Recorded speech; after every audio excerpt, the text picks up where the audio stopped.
Good evening, everybody, and welcome to the March 9th session of the Bellingham City Council. We have three announcements. The first announcement is on Monday, March 23rd, at 12 p.m. in the council chambers, there will be a Transportation Benefit District meeting.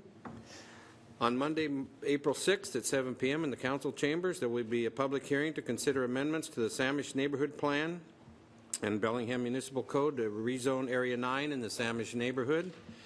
On Monday, April 6th at 7 p.m. in the council chambers, there will be a public hearing to consider amendments to the Samish Neighborhood Plan and Bellingham Municipal Code to rezone 801 Samish Way in Area 4 of the Samish neighborhood. Would Adrian Lederer lead us in the flag salute?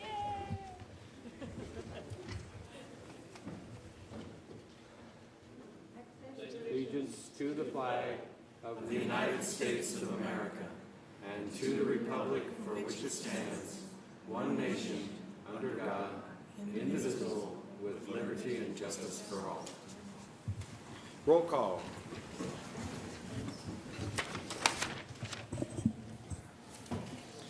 Terry Borneman. Here. Dan Hamill. Here. Jean Knutson. Here. Michael Lillquist. Here. Roxanne Murphy. Here. Pinky Vargas. Here. Jack Weiss. Here. Thank you. Okay, thank you. We'll now go to our 15-minute public comment period. The first three names are Ann Mackey, Joseph McDonald, and Gaithia Weiss.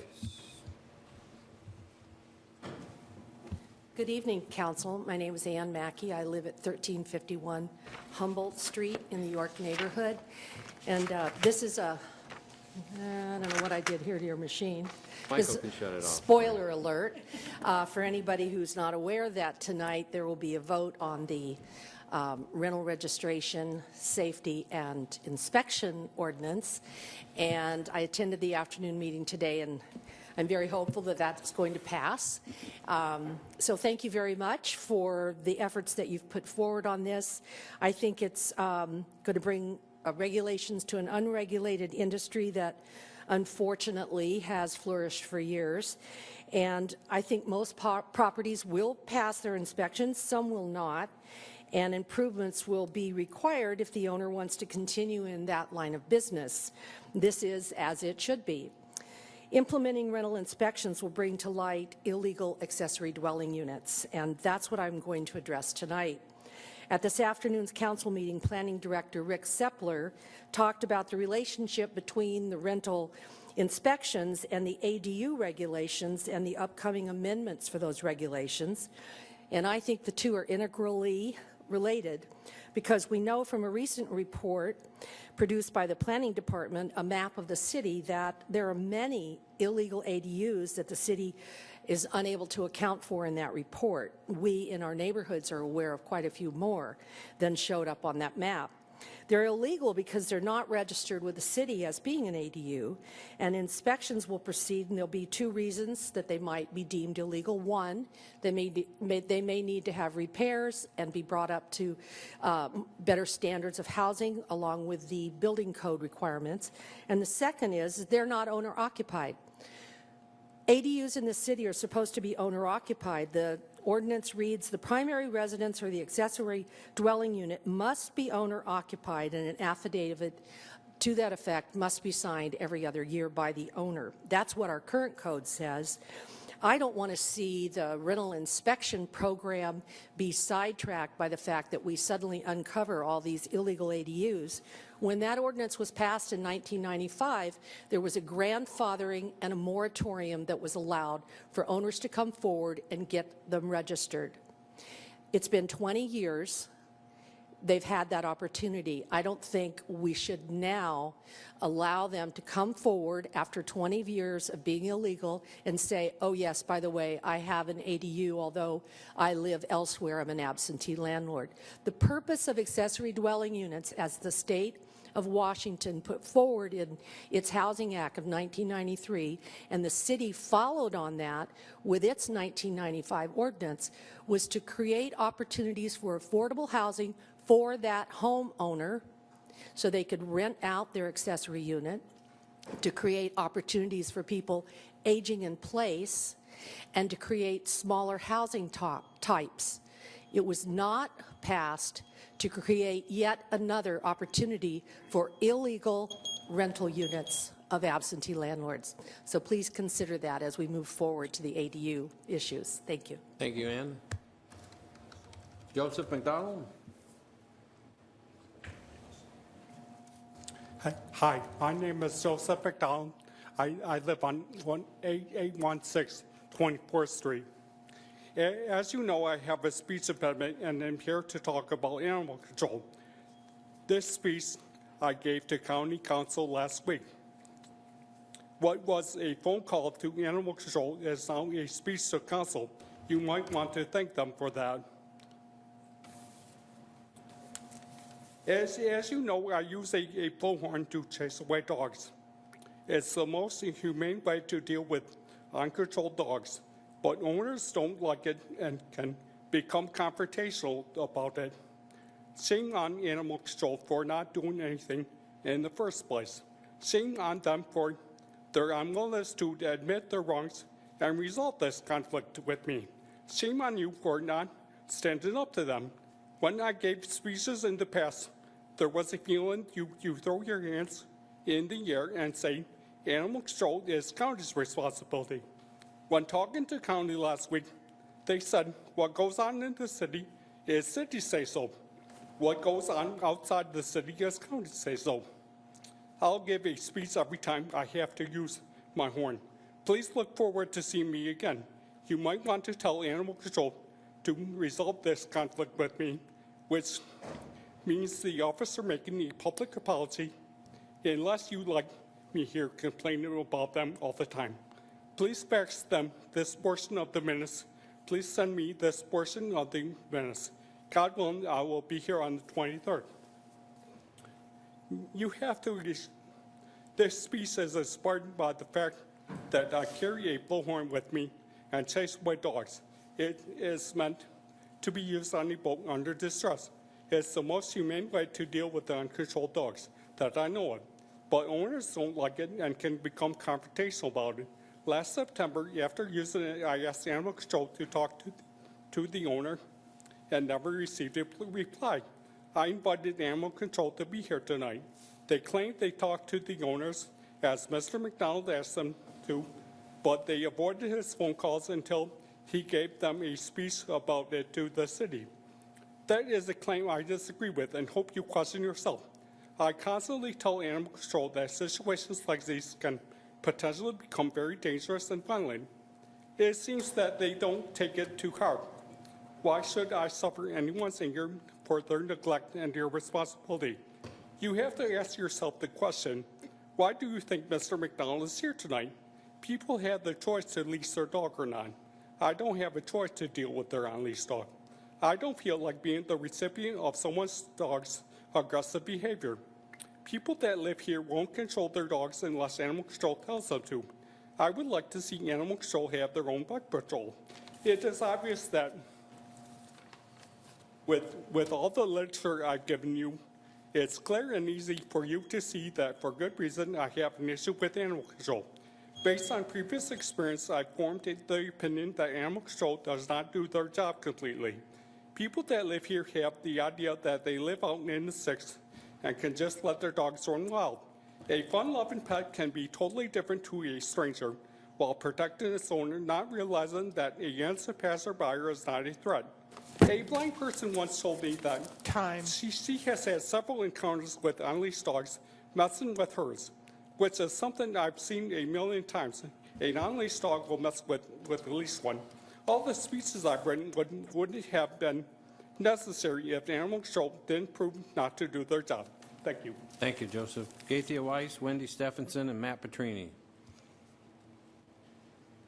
My name is Gaithia Weiss. I live here in Bellingham, and I'm here to talk about the Washington Water Quality Standard Rule revisions. Governor Inslee has proposed updating Washington's clean water standards as required under the Federal Clean Water Act. The Department of Ecology is accepting public comment on the proposed rule until Monday, March 23rd. And I believe the city of Bellingham has significant stake in these outcomes. In my opinion, while there are significant actions of improvement in these rule changes, there are also areas that ought not to be approved as written. I would like to see those concerns incorporated as part of any Bellingham City Council input to the state, and I think there should be input to the state regarding these water quality standard updates. And I just completed a letter to you like about 15 minutes ago by email, so I haven't expected you to read that yet, but that has the links in it. But I did prepare copies, so I was sure you had them tonight. I think the most significant thing here is it's something that I feel is somewhat duplicitous, that the fish consumption rate and the cancer rates are two things on which our water quality is based. And the fish consumption rate was increased from an amount that was just a tiny forkful to something that at least looks like a chintzy restaurant serving. But at the same time, the allowable cancer rate was increased tenfold. Well, what sense does that make, that you can eat more fish but accept more risk in doing so?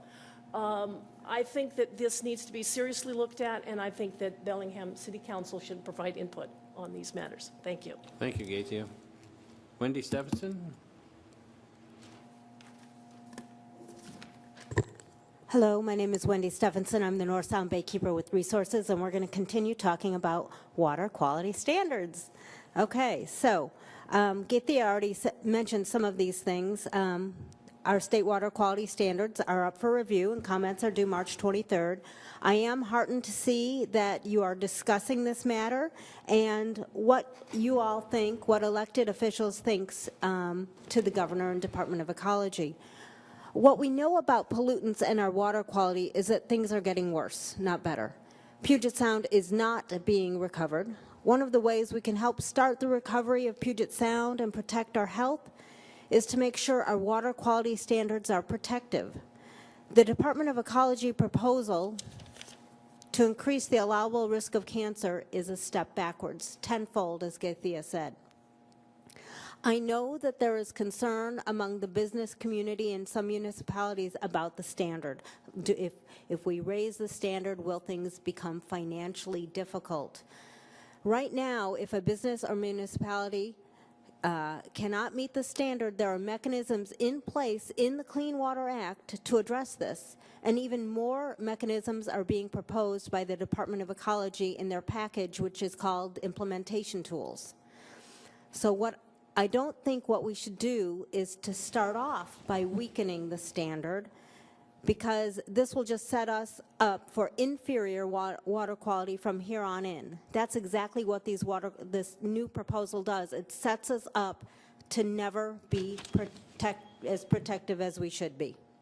So we must set the bar where good protective science tells us to set it, not where economic interests feel comfortable. In Ecology's own document on cost analysis, this is what they say, and I'm going to try to be quick. It's a bunch of legalese. Let me read this to you. After reviewing, filtering, and assessing real cases of existing effluent data for discharges using existing analytical methods and permitting practices, we conclude that while it is theoretically possible for existing facilities to be impacted by a change in criteria values, that means the water quality standards, based on the reasonable potential determination and resulting from the proposed rule amendments, no such existing facility, I'm going to read that again, no such existing facility will be impacted based on the analysis we conducted. This basically means that this change in water quality standards will not do anything meaningful for our water quality. I hope that you send a letter asking that the fish consumption rate be 170 grams per day, 175 grams per day, and that the cancer risk is raised to 1 in a million to be consistent with Oregon and to be protective of our health. Thank you. Thank you, Wendy. Matt Petrini. Hey, my name is Matt Petrini. I'm the Clean Energy Program Manager at Resources for Sustainable Communities. I plan to talk about the water quality standard, but I did want to take just a really quick minute to thank you for all of your work on the rental safety ordinance. I've been here and spoken to this before, so you know. You're about 5 years old when it started. Yeah, I know. I think I was. And I think I was here then, too, when that happened.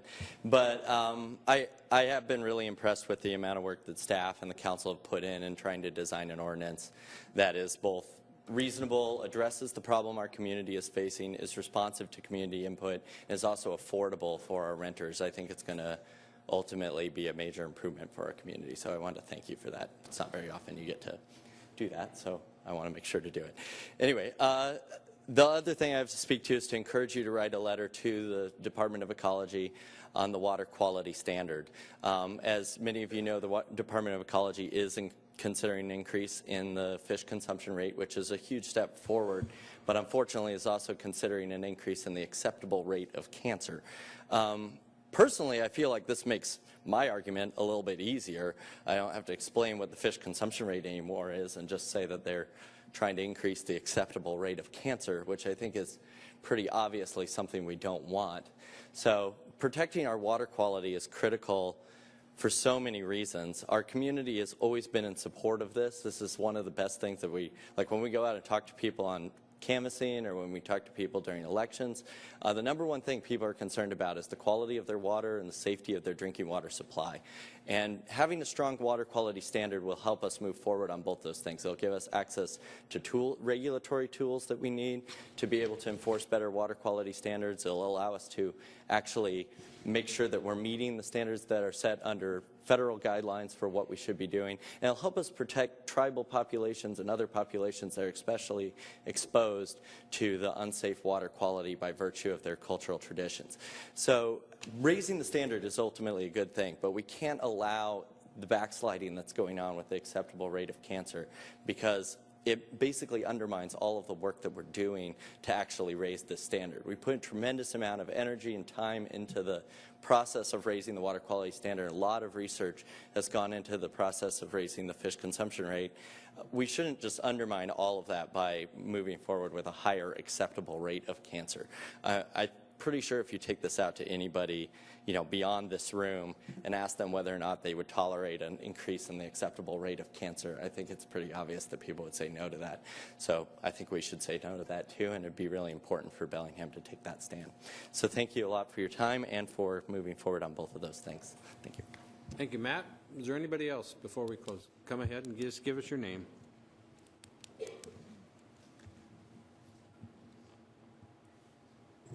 Good evening. I'm Irene Morgan. I see Kelly, our Mayor Kelly is not here. Is there a way I can get her some information? Yes, give it to Brian.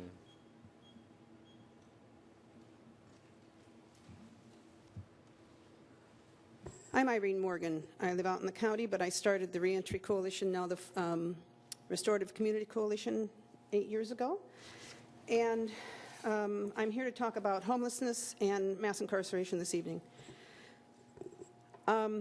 This information that I just handed out is a petition that 50 homeless women signed.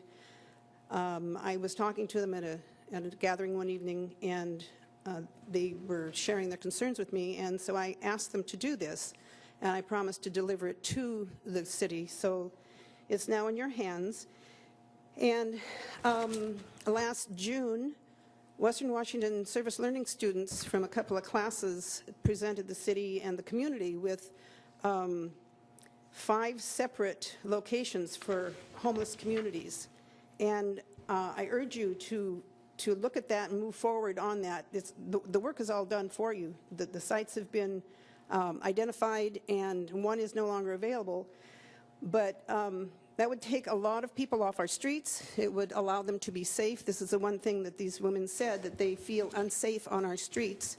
And they want to be safe, but, and people say, well, go to the Lighthouse Mission. Well, the rules are so stringent, you have to be there by 5 o'clock in the evening in order to sign up to stay there that night.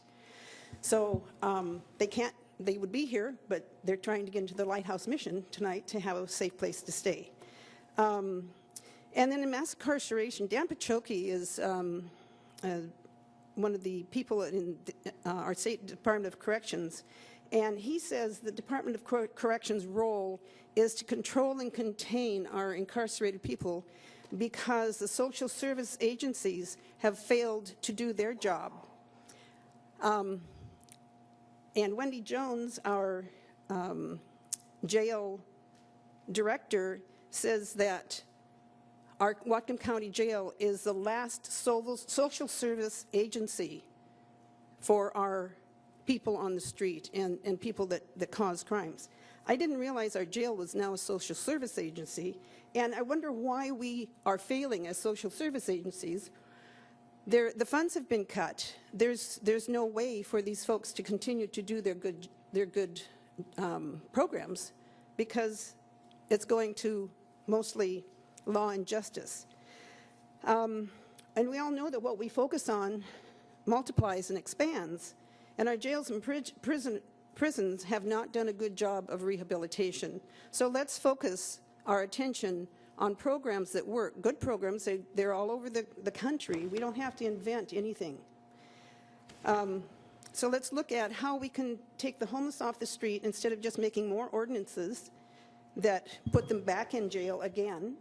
And let's help everyone be the citizens that they want to be and that we expect them to be. Thank you very much. I appreciate the time. Thank you, Irene. Next.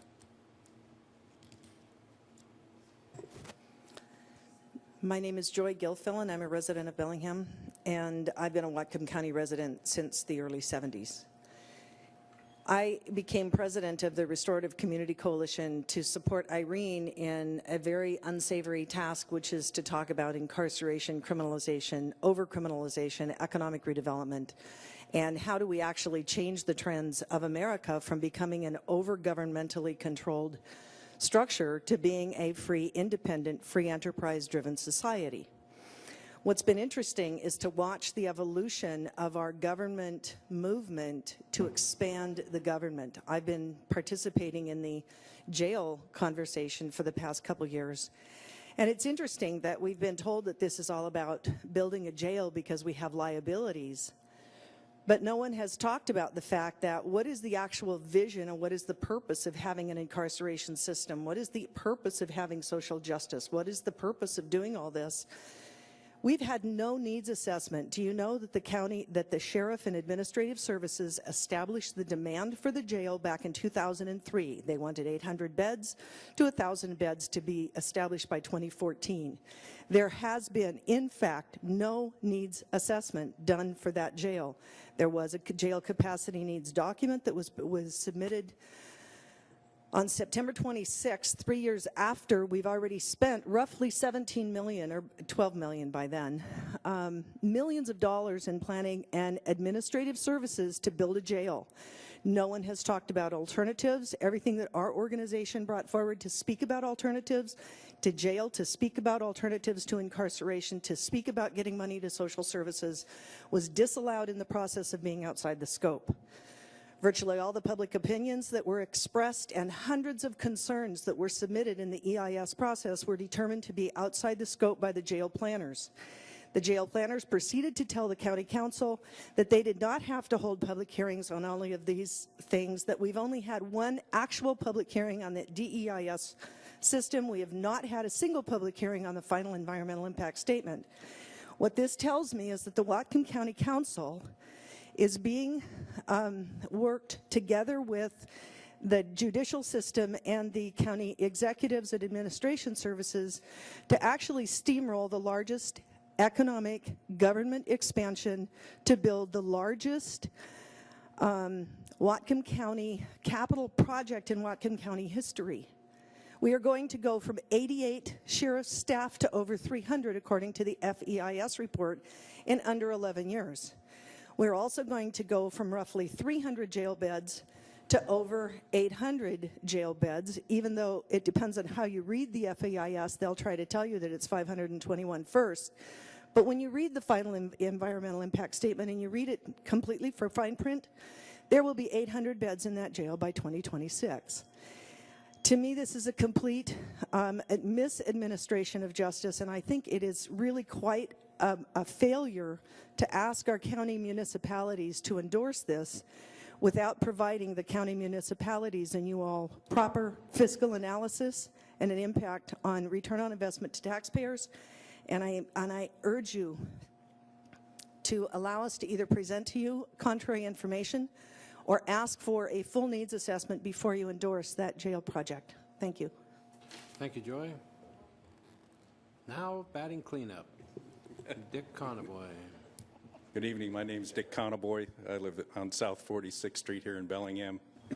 I just wanted to take a quick minute tonight to thank everybody for the work done on this rental ordinance. It's been a long time coming. I've been working on it for at least 10 years. Remember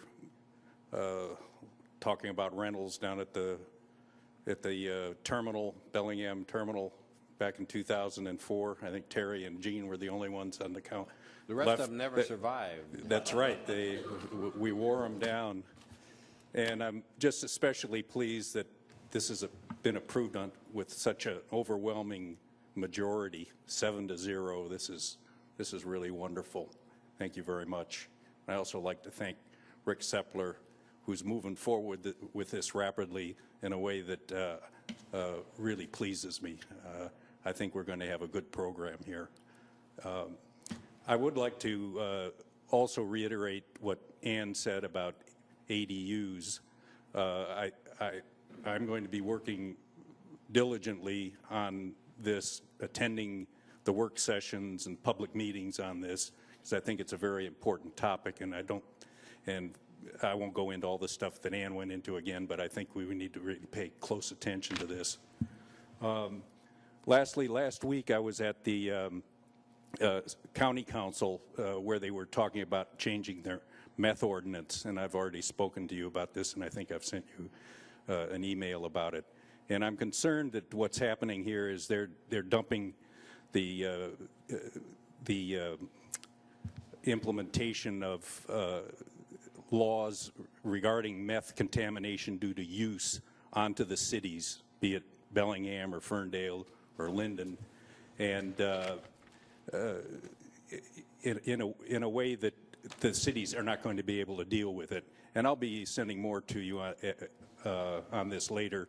I got a note from Barbara Brenner this morning saying that they may be taking this back up in committee on the 17th, and I hope to have more information on that later. And lastly, I want to thank the students for this rental ordinance. They're about as close as we come to a tenants union.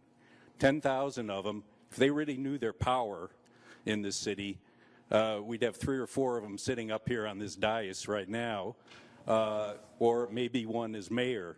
There's a lot of votes out there, and it's a powerful bloc, and I would like to see them form a tenants union because they have the organizational power to do that.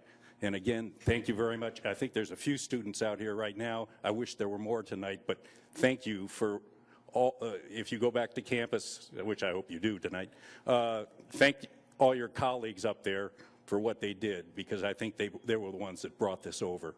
Thank you very much. Thank you, Dick.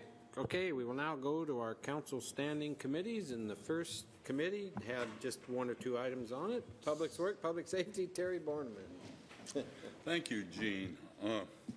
We had 8 items before us today. 1 or 2. Okay.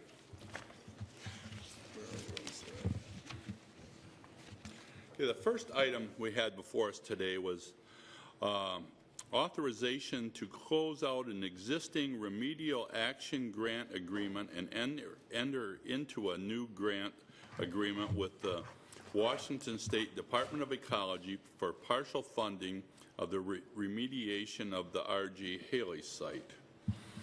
The Washington State Department of Ecology and the City of Bellingham entered into a remedial action grant agreement in the amount of $2,500,000 on December 6, 2010. There is currently $1,465,174 remaining in the grant. Ecology has granted an additional $1 million to the city, which will be combined with the existing amount in a new grant agreement replacing the existing one. The grant agreement reimburses the city for 50% of its qualified expenses related to the R.G. Haley site remediation. It also requires the agreement will be taken, it also requires the city to provide 50% matching funds. It is anticipated that the funds to complete the phase covered by this grant agreement will be taken from the solid waste remediation funds. Cleanup construction is currently scheduled for the late 2016, early 2017. Full funding for the cleanup has not yet been identified. Today we required two motions for this. One, the first motion was passed to close out the previous agreement and to enter into a new grant agreement with Department of Ecology, and I so move. Second. Motion been made and seconded. Any discussion? All those in favor will say aye. Aye. All those opposed, motion carries 7-0. Then the second ordinance was to approve the budget ordinance, which I so move. Second. Motion been made and seconded. Any discussion? Seeing none, all those in favor say aye. Aye. All those opposed, motion carries 7-0. The next item was information only. It was an update on efforts to minimize the inflow and infiltration from the city's sanitation sewer collection system. And this was basically, it was an update of what's been going on, and then a discussion and overview of the Central Basin Inflow and Infiltration Reduction Pilot project. And this was rather interesting. There were 374 properties that were looked at, 225 of them involved with a replacement of individual side sewer systems. When was it up? Yeah, there were 247 properties that were participating. 31 had been replaced in the recent past. You see, including those previous replaced services, 74.6% of services within the pilot project area had been replaced. What they had found with that, those that had new side sewers put in, there was the flow volumes were reduced by 77.5% to 92.2%, depending on the monitoring location, which was pretty significant. So it's showing this kind of projects really works. One of the side part of this on the benefit was at a treatment cost of $2.54 per 1,000 gallons at Post Point Sewer Treatment, costs the city nearly $36,000 per year for the dry base flow alone from these. But one of the big savings is going to be, we were looking at having to install a central, a central basin overflow vault. And because of this, we haven't, and the work that's been done on the infiltration, we haven't had any overflow events in 5 years. So now Ted is going to go to the department and state we probably don't need to build this. And this is going to be a substantial savings to the city, not having to put in this project by doing this kind of work. And I just want to, for newer members, Jack Weiss he's been just so diligent on this issue for so many years. You know, he recognized the possibility of how important this was, and it's turning out to be very important. So this was for information only. If anyone else has anything to add, or Jack, I just wanted to cover it. Well, as Ted mentioned earlier today, the overflow vault that would be built over by Central Avenue, if it was going to be built, would have been over $20 million. And I think that's what really our savings is. I mean, obviously, we'll be doing some work to go and continue to tighten up our lines, or stormwater lines and sewer lines. However, those fixes are permanent. The vault really is just to deal with the symptoms of a much greater problem. And to deal with symptoms, it's like constantly going and taking aspirin instead of instead of dealing with the cause of the headache. Okay. Okay, the next item was a request for variance to allow night paving on Alabama Corridor multimodal safety improvements projects. The Alabama Street project will be bidding in March, April for a May start date. The project consists of pedestrian and bicycle facilities, installations, and upgrades along with an overlay from Cornwall to St. Clair Street. A pre-construction open house was held on March 4th, 2015, and the construction postcards will be mailed in April. Bellingham Municipal Code 10.24.120 prohibits construction between the hours of 10 p.m. and 7 a.m. unless council grants a variance upon finding that it is either necessary or in the public interest for all or a portion of the work to be performed during these hours. Due to the high traffic volumes on Alabama Street during daytime hours, staff recommended that the council approve a variance to allow night paving.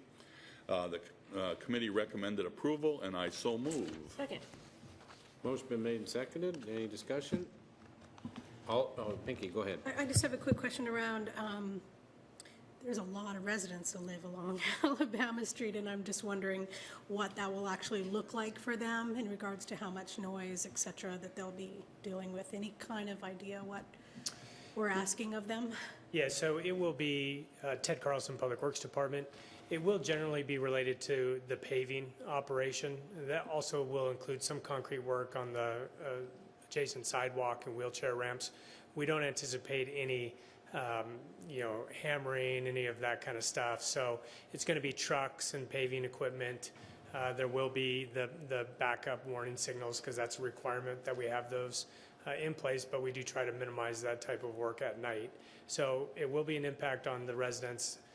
The evening work will be, but the one advantage is that the work schedule will be compressed by doing it at night. We'll be able to pave much quicker, and it will be a moving operation. So it's a fairly long corridor. We won't be in front of the same block along Alabama for very long. We'll be moving along the corridor. So I don't want to minimize it and suggest that it won't be an impact, but it will certainly shorten the duration of the impact.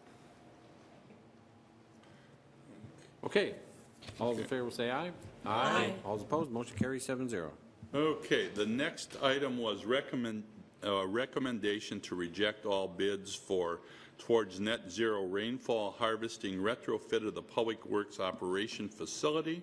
The city provided 137 solicitations and received 9 bids to construct a rainwater harvesting system at the Public Works operation facility. Unfortunately, all 9 bids well exceeded the engineer's estimate and project budget.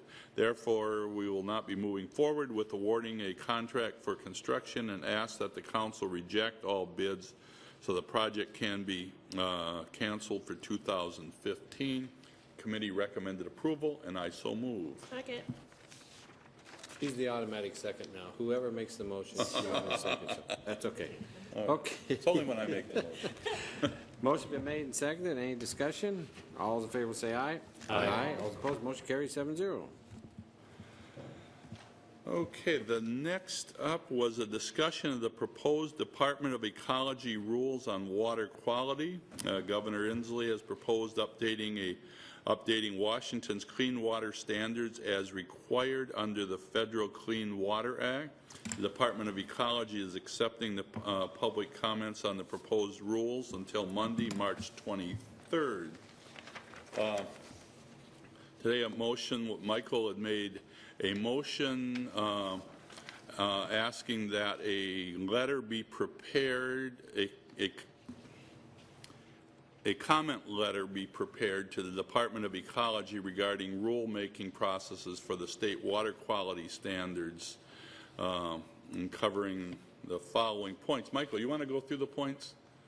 Sure. So the idea is to prepare a draft letter, and the council have a chance to, well, we talked about this, review the letter before it's actually sent by the deadline. I think I moved for 5 points in the letter. 1 is support for the governor's comprehensive approach to water quality.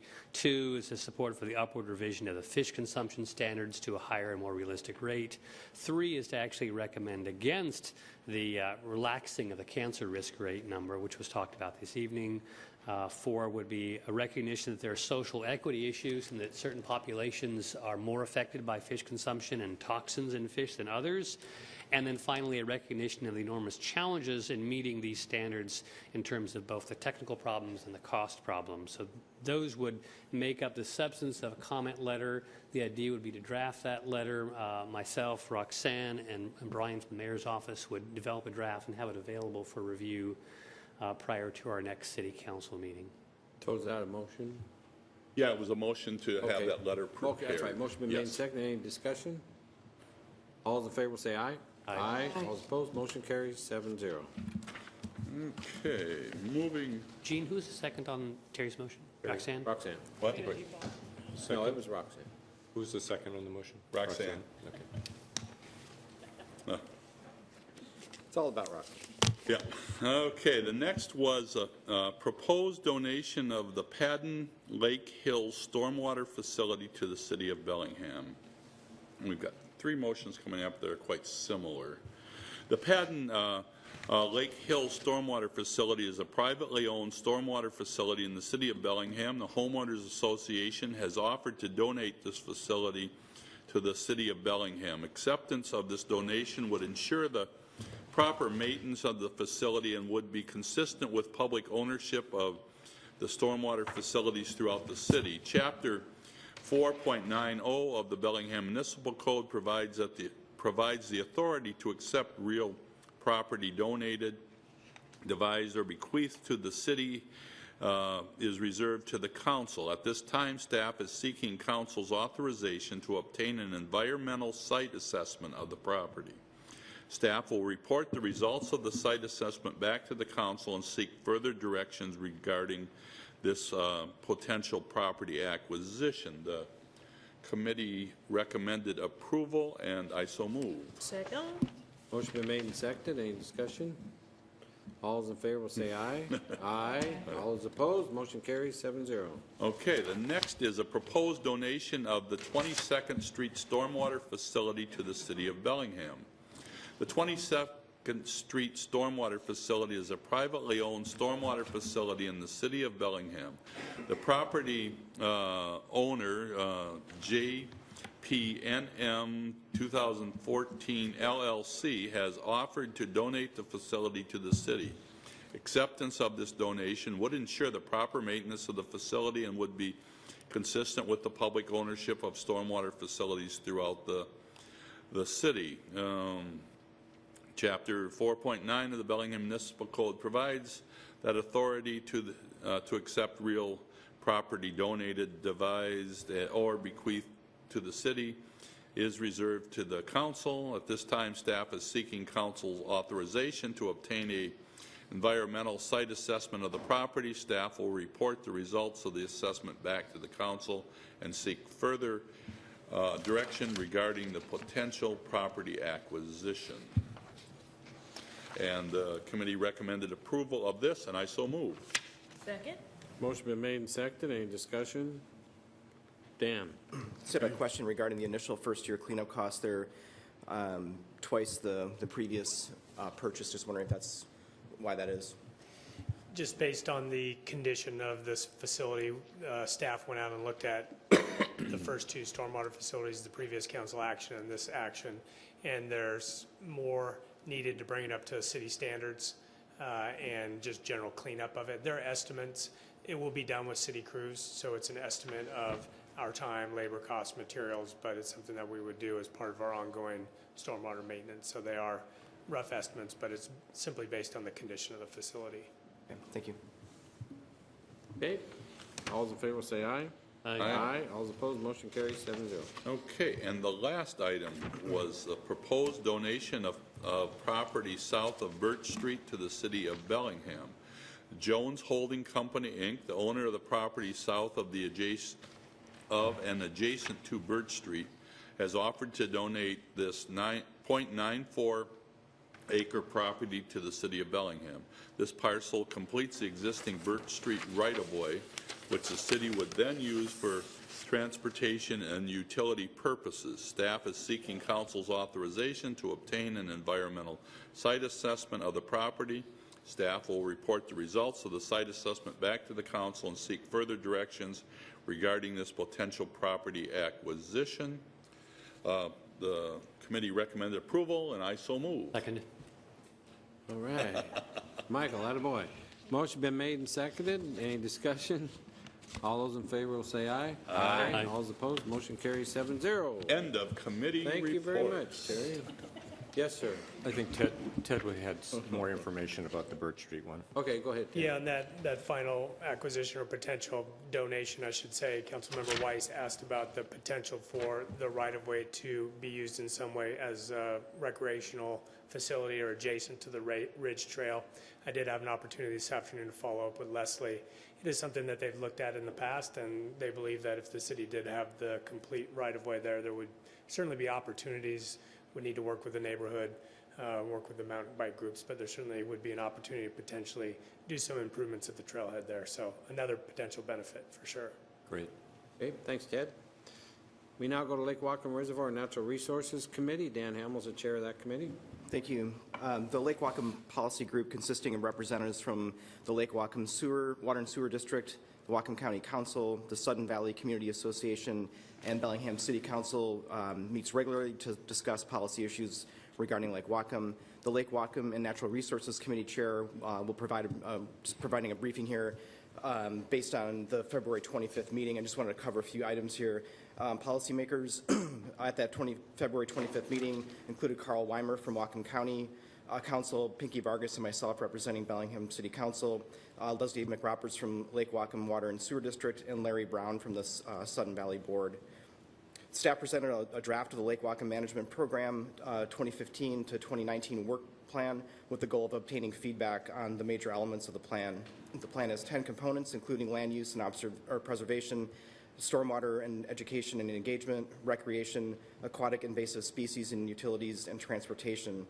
Staff was able to report that the residential retrofit program would continue along the lines of the current pilot program, but some elements of the program would change due to improving targeting of properties that contribute higher levels of phosphorus. New outreach materials and a new program name that better reflect the outcomes and goals of the program will be created. I just want to cover a few comments and observations from policymakers that evening. There was some comments around education and outreach component and how the program area would be staffed and administered with the low FTE count that was represented. Policymakers also asked that non-technical language be used in the outreach materials so they're more accessible to the public, and that the groups responsible for completing the plan components be identified. Public comments included more information on the city's Nooksack diversion program. There were multiple observations and questions regarding the use of herbicides near the lake, and several observations that the plan should include more data on numerical goals around phosphorus reduction. The public is encouraged to continue to make comments and ask questions about the Lake Whatcom Management Plan.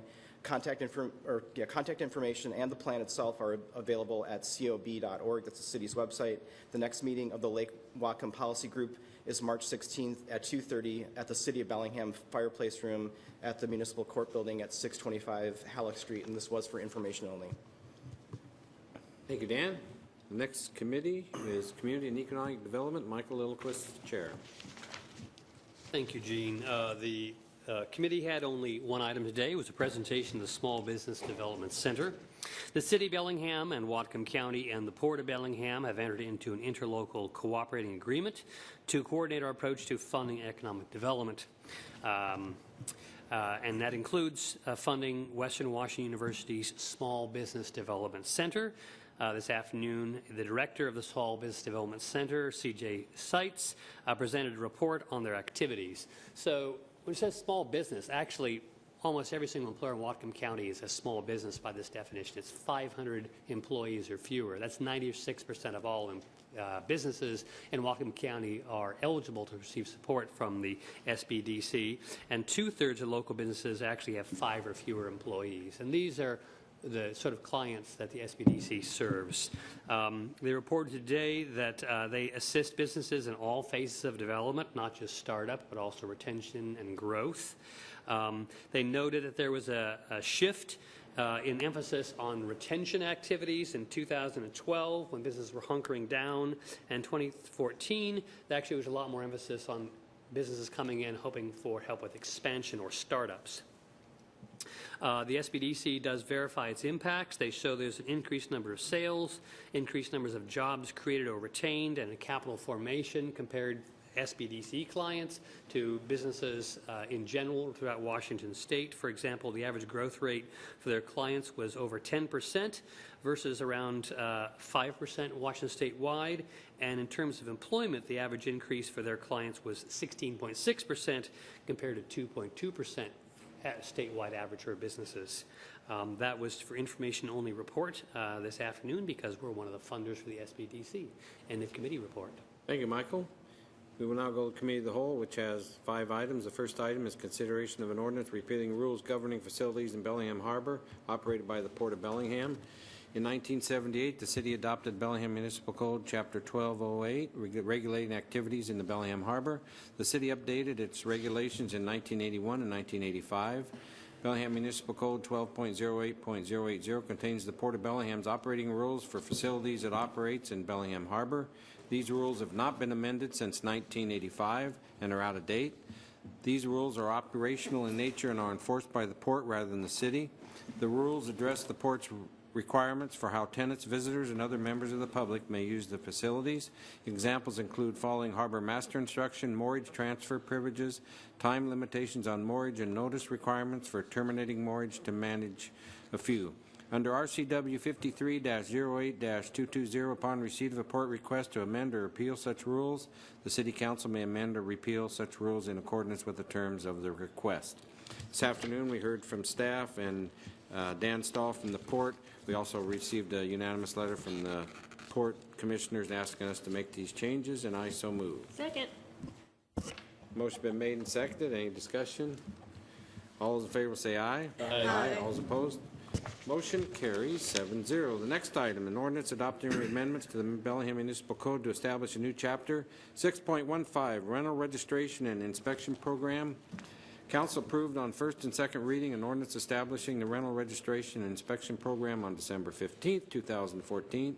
Staff has developed an implementation process for this program that will allow a non-exempt rental housing to be registered by August 1, 2015. A third and final reading is required to enact an ordinance. Minor revisions have been made following first and second reading of the ordinance, as shown in the track changes in our attachments. This afternoon we heard from Peter Rifato and Rick Sepler. Now, go ahead. Or do I move what we did today now? No, you'll have that for the third and final Well, I want to reading. bring third and final up now, if that's procedurally okay. Since everybody's here, I'd rather do that now. So I'll just have Linda, we have one final consideration of ordinance. Right, so what you have before you, I took the changes that were Yes. made to the clean copy. Those changes were made in committee. And so you have copies of that. I put copies on the table. And I think Linda's going to go through the changes. I would say that after thinking about Councilmember Weiss's question on one of the changes, whether there was some redundancy, I think he's right. And so in addition to those two changes, you will find on page 14 language that was, it's page 14 of the handout. There is. It's second to last page, all the way in the bottom. Mike. That's why Roxanne beat you in seconds all this time. Go ahead, Peter. I'm sorry. So as you can see, there's language that was added, but now it's struck. And I'd just like to say that I look forward to the vote tonight so I can stop tinkering with this ordinance. That's why we're moving it up before we change anything. Okay, Linda Lou, it's all yours. Jack? I before. second it. Oh, that's right. No motion. Oh. Yes. And I'll first it. Yes, I moved it. He seconded. That's right. Okay, go ahead, Linda. It's all yours. Okay. All right, in the handout, in the title, just before inspection, add safety, the word safety. In the second whereas, second sentence, remove residential just prior to rental. In the third sentence, add safety just prior to inspection and remove safety just after inspection. In the third whereas, first sentence, add safety just prior to inspection. Under Chapter 6.15 in the title, rental registration and insert safety prior to inspection program. On page 2, 6.15.010 purpose, first sentence, insert safety just prior to inspection.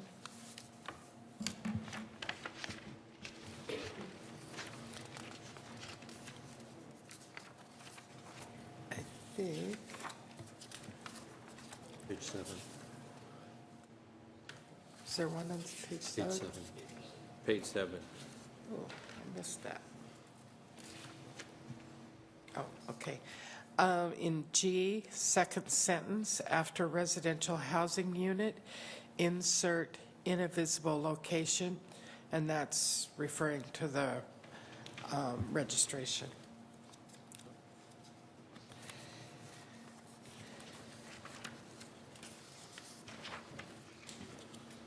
And then, of course, as Peter explained on page 14, under 16.15.150B, he has removed in the first sentence, including but not limited to owners and/or landlords.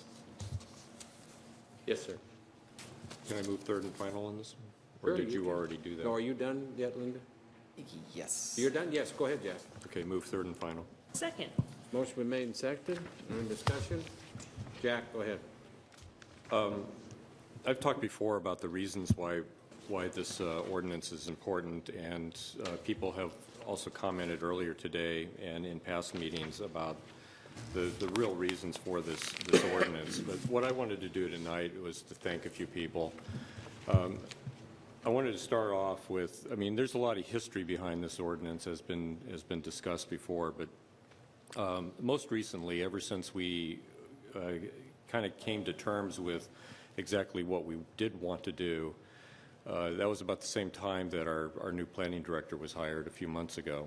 And I want to personally thank Rick Sepler for an incredible and remarkable job of how you've turned what could be a very complicated and complex issue into something that not only is scheduled and to work very easily, and I think with minimal impact to property owners and tenants alike, but also to do that with a very keen eye in terms of the overall cost, not only the cost of the city, but also to the cost of to the rental industry. And so I want to thank you very much for the work that you've done for this. Second, I wanted to thank Peter Rifato. Over this almost a year now, it seems like, this ordinance that he just a few minutes ago was commenting about how much he's been tinkering with it. It's been true. He has taken this on as a project of love, I think, more than anything else. You know, he has brought forward a number of different revisions. He has been thinking through pretty much, I think, every word in this ordinance to make sure that it's not only tight, but it means what it's supposed to mean, and that it will survive the course of time. I think you've done a really, really good job with this, and I want to thank you for that. Other people I want to thank, too, is Jim Tinner, who has been our building official and has been working diligently in putting together some research and to provide some structure to the inspection component of the program. Also to Brian Henshaw as our finance director, who has been providing behind-the-scenes assistance in some of the financial matters as far as the registration component of the program. You know, he's done a very good job with that. There's also a number of other staff people have been working under these department heads that have been also assisting this, and both in the past and I think more importantly in the near future, that they will be putting forward a lot of work in getting this thing up and running this year for our August 1st deadline. And I want to thank them in advance for that. We have a new hire now to go and work on this program, an office assistant to start handling some of the correspondence with the community and also to try and put things together as far as the data. The other people I want to thank, too, are approximately 30 people. I'm not going to list them, but there's approximately 30 people that have been working as a group over the last couple years now to try and get us to this point. And, you know, some of them are representatives of low-income housing that help, like the Opportunity Council. There's been neighborhood groups that have been very involved with this. There have been housing advocates that, both for low and moderate income, but very concerned about the quality of our housing stock for rentals. The student community was mentioned earlier in public comment. They have done an exceptional job of providing both input and particularly research and facts associated with not only their own issues, but also what the students as a whole feel. Surveys have been done. Other information that has been provided to the council and to our planning committee has been really important input to it. And lastly, the property owners themselves have come, and not all of them, but some of them have actually supported this as a means of trying to level the playing field between property owners that do not do a very good job with their property management to the ones that actually are doing it, and in a lot of ways are penalized by the fact that that other people can get away with charging the same amount of rent for a substandard housing. And so those property owners, I think, need to be commended. And finally, to the council, Gene Knutson and Michael Lilliquist have been on board with this ordinance for a number of years and have been pretty steadfast in their support for it. And last fall, Terry, I want to thank you for your willingness to go and understand the importance of this and to see that you know, minimum health and safety standards for this community is a very important thing, and we need it. And so I want to thank you personally. I want to also thank the rest of the other council members for the support that they've had over these last few months, and that, you know, we've been working towards a unanimous vote. I want to thank the mayor, who has participated in this discussion for a few years. She's also delayed this program to a point where the timing was really right in a lot of respects. We could have passed this a few years ago had we had the votes, but we could have passed it with or without her support, but she has led us to get to this point by providing the staff necessary for this to happen.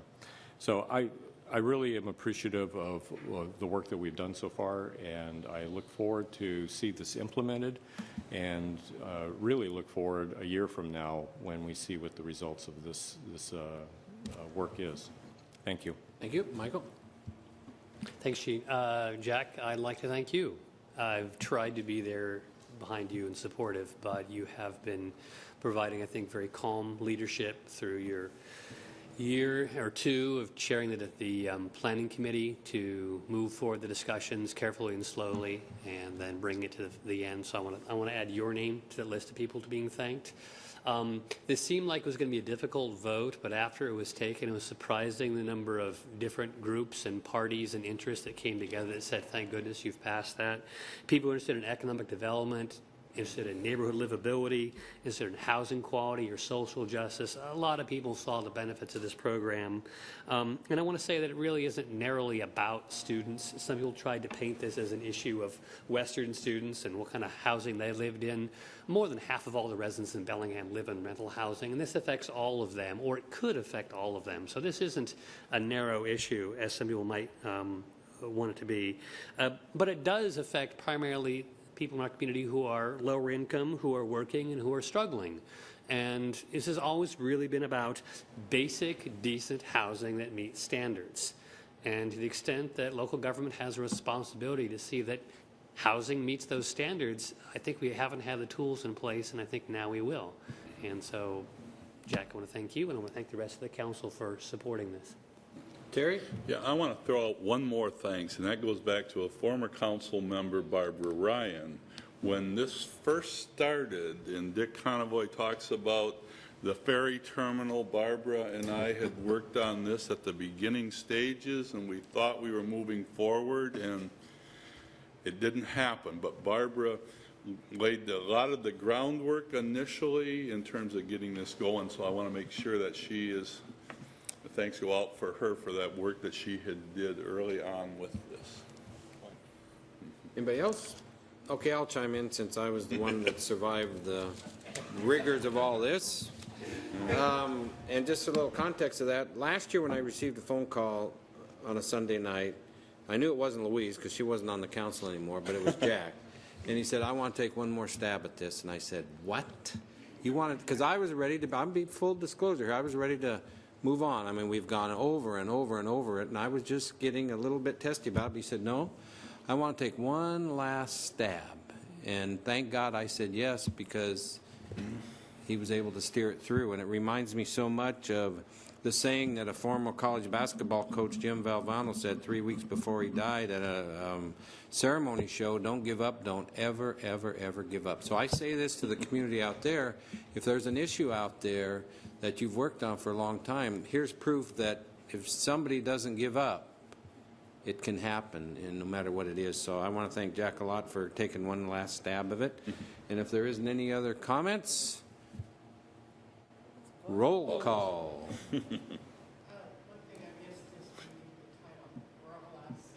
Oh, okay. Make sure we do it right, because we're not going to do it again.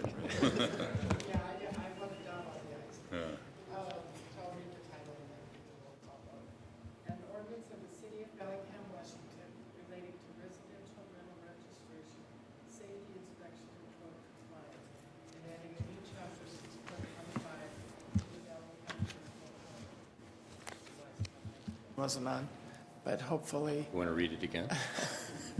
But this cold, I'm sure it's wonderful. I'll try that again with the microphone on. An ordinance of the City of Bellingham, Washington, relating to residential rental registration, safety inspection, and code compliance, and adding a new chapter 6.15 to the Bellingham Municipal Code. And I have Mr. Weiss and Ms. Murphy. Yep. So I'll do the vote. In legal, process-wise, is what happened here okay? Okay. We're not going to challenge it. Well, that's That's not true. Right. That's a good point. Just Okay, as- as long as we're legit. Just a side note, in some of my research back into old minutes, the final ordinances were done at the beginning of the meeting, and then the consent agenda, and then they went on to the business.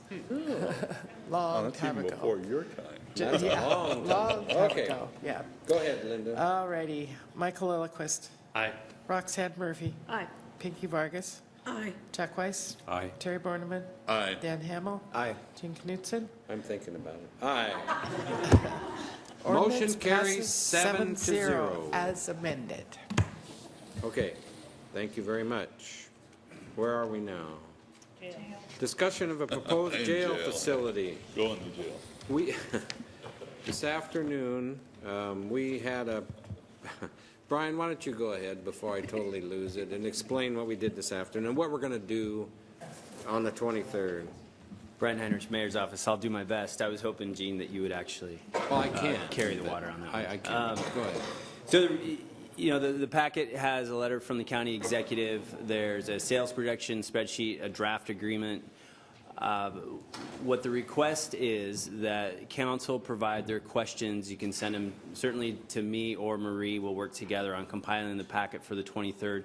We'd like to give those questions to the county executive and the sheriff in advance to help the 23rd be a productive work session. Anticipate that we'll set aside at a minimum an hour in the afternoon for committee of the whole to discuss the proposal. The county executive and I believe the sheriff will be attending to discuss and answer your questions. You know, certainly administration has some as well over the course of the previous few months that we've discussed this proposal. And I think that's where we left it. Yeah, and I forgot to mention, but Tyler Shorter was here from the county executive's office, and there were several questions being asked, but I expect there'll be a lot more questions asked on the 23rd, and we'll try to set up enough time in the afternoon. We'll try to make it fit as best we can. Just in case it doesn't happen that way, we may have to have it in the morning at the committee meeting, but we'll work our best to try to have it in front of the whole council at once. Okay. We will now go to, we did the afternoon minutes. Old or new business from Michael? Go ahead. Three things, if you don't mind. First, this afternoon, we moved and the council agreed to have Mark Gardner do some research on the Trans-Pacific Partnership Agreement to inform the council on that issue, because we've been asked to comment on it. Two, I'd like to report on engrossed substitute House Bill 1449. Previously, the City Council has weighed in on the issue of oil by rail transportation safety. That's a bill in the House that's actually appears to have made it out of the House, if I understand correctly, and is now being considered in the Senate. And so I think that's good news, because that version of the bill addresses oil train safety both on land and in our marine waters. And I'd actually like to ask Brian maybe to say, the city has apparently actually signed in support of that bill. Is that true? We did. When it was heard in the House, we signed in as supportive of the legislation. A number of cities did as well. We certainly weren't alone. I believe AWC has weighed in on that as well. And it is in the Senate. You're correct. Okay, so I just wanted to inform on that. And the final thing is, Gene, I think it's your birthday this Wednesday, so happy birthday. Oh, no. I tried to keep it under the radar, but obviously it didn't work. Go ahead. I wanted to announce that it is Jean's 60th birthday. Now stick the knife in. And we should probably sing happy birthday. And I was going to recommend that we don't have any opera singers up here anymore. It doesn't matter. We had trouble. We sang happy birthday before. Did we? There's a There's copyright something or that says we can't? a royalty issue. I'm not going to leave. Birthday to you. Happy birthday to you. Happy birthday, dear Jean. Happy birthday to you. Now, that wasn't bad at all. Seriously, the last time we did that, it sounded like more of a funeral than a birthday. So that was pretty nice. So, okay, anything else under old or new business? Yes, let's back up for a second. I do have minutes that need approved. That's right, you do. Evening minutes of February 23rd. Move approval. Motion been made and seconded. Any discussion? All those in favor will say aye. Aye. All those opposed? Motion carries. Abstention? Oh, abstention, that's right. Yes. Motion carries Abstention. 601. Jay, Yes, sir. old or new business still? Yes, still order in the business. I just wanted to, just because it's a different audience and maybe people watching at home are not going to watch the afternoon session, I just wanted to report out that at the last week's Planning Commission, they were specifically invited by me as Planning Committee Chair that we would have a joint meeting of the Planning Commission and the Planning Committee of the Council and hopefully other council members to discuss accessory dwelling units and the changes that are being considered for this year. And we would be doing that probably within the next few weeks. So stay tuned. Thank you. Okay. Next is the executive session report. We had two items. First item was potential litigation. Staff provided information on a potential litigation matter. Direction was given. No action was taken. The second item was potential litigation. Staff provided information on potential litigation matter. Information only. No action was taken. Mayor's report. I'll be brief. Two items. The mayor is going to appoint Edmund Sullivan to the Parks and Recreation Advisory Board. It's for your information. And then I also wanted you to be aware that Tony's Coffee in Fairhaven has received the Northwest Clean Air Agency's Platinum Award for their outstanding efforts to reduce air emissions from on-site operations and shipping. So that's also the coffee we drink in the mayor's office. So we'll contribute to the house. Thank you. Thank you, Brian. Duly noted that it was a quick report. Consent agenda. Move approval. Motion been made and seconded. Any discussion? All those in favor will say aye. Aye. All those opposed? Motion carries 7-0. We did final consideration of ordinances. Anything else? You can't second anything anymore. It's all over with. The next council meeting will be March 23rd, 2015, meeting adjourned. Right.